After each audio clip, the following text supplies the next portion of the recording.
சிட்லப்பாக்கத்தில் பள்ளிகளுக்கு மத்தியில் தேங்கி நிற்கும் கழிவு நீரால் மாணவர்கள் பெரிதும் அவதிக்கு உள்ளாகியுள்ளனர். சிட்லப்பாக்கத்தில் 3 பள்ளிகளுக்கு மத்தியில் கழிவு நீர் தேங்கி நிற்கின்றது. இது தொடர்பாக மாநகராட்சி அதிகாரிகளிடம் பலமுறை கூறியும் நடவடிக்கை எடுக்காத நிலை இருந்து வருகின்றது. இதனால் மாணவர்கள் பெரிதும் பாதிப்புக்குள்ளாகியுள்ளனர். தாம்பரம் மாநகராட்சி 43வது வார்டு காந்தி தெரு பிரிவுக்கு அருகாமையில் உள்ள 37வது வார்டு வழியாக கழிவு நீர் வந்து கொண்டிருக்கின்றது. இது அங்குள்ள 3 பள்ளிக்கூடங்களுக்கு மத்தியில் சென்று வாசலில் தேங்கி நிற்கின்றது. கடந்த 3 வருடமாக இந்த பிரச்சினை நீடித்து வரும் நிலையில் இது தொடர்பாக மாமன்ற கூட்டத்தில் அந்த பகுதி மாமன்ற உறுப்பினர்கள் சிட்லப்பாக்கம் ஜெகன், சரண்யா, மதுரை வீரன் போன்றவர்கள் மாமன்ற கூட்டத்தில் முறையிட்டாலும் கூட சரியான நடவடிக்கை எடுக்கப்படவில்லை. அதிகாரிகளும் கண்டுகொள்ளாத நிலை ஏற்பட்டுள்ளது. இதனால் மாணவர்கள் பெரிதும் அவதிப்படுகின்றனர். மாணவ மாணவிகளை சந்திக்கவே தயக்கமாக உள்ளது என்று மாமன்ற உறுப்பினர்கள் வேதனையுடன் குறிப்பிட்டுள்ளனர்.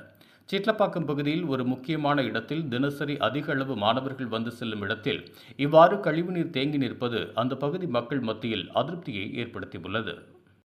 இதுபோன்ற உள்ளூர் செய்திகள், மாநில செய்திகள் மற்றும் பயனுள்ள தகவல்களை உடனுக்குடன் தெரிந்து கொள்ள GST ஆன்லைன் மீடியாவை இலவசமாக சப்ஸ்கிரைப் செய்து கொள்ளுங்கள்.